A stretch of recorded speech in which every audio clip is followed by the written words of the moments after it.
Nakakatakot dito sa C5 eh, di ba? Pag dikit-dikit, tapos bumper to bumper traffic, nakakatakot dito.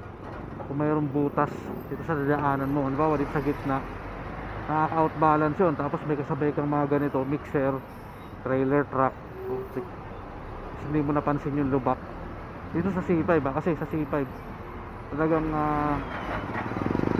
ano dito, normal yung may lubak dito. Kahit hindi tag-ulan, may lubak dito eh. Nakakatakot dito, kaya marami na aksidente dito eh.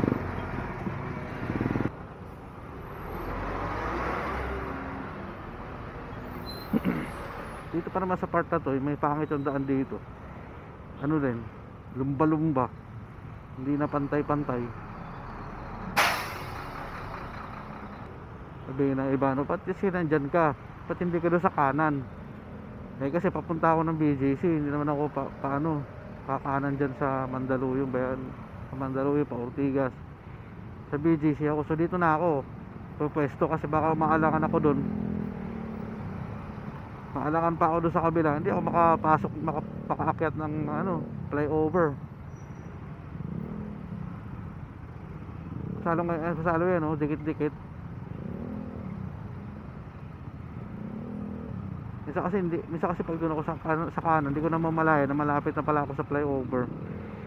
Siyempre kakaliwa ako, nakakailang na. Kaya pag hanggat dito, kaya naman, dito na ako talaga ako bumabaybay. Paakyat ng ano, flyover. Yan mo, maraming ano dyan, motor na sisingit galing kanan. Kasi ano na sila eh, maluwag doon.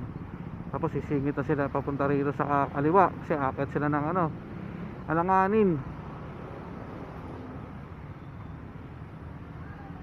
Ginagawa ko naman yun doon sa ano, kasi nga sabi ko alanganin minsan eh.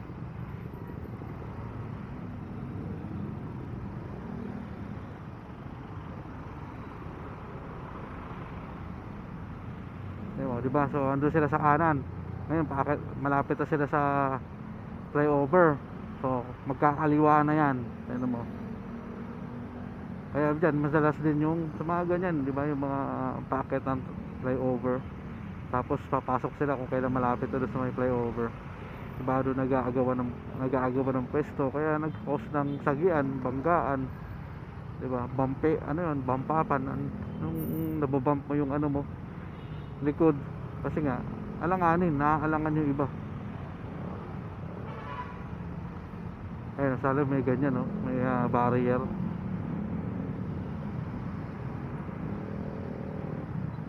Kaya hanggat maaga wala tayo sa kaliwa. Pag sa C5 ka, pag ikaw ay aakyat dito sa flyover na to,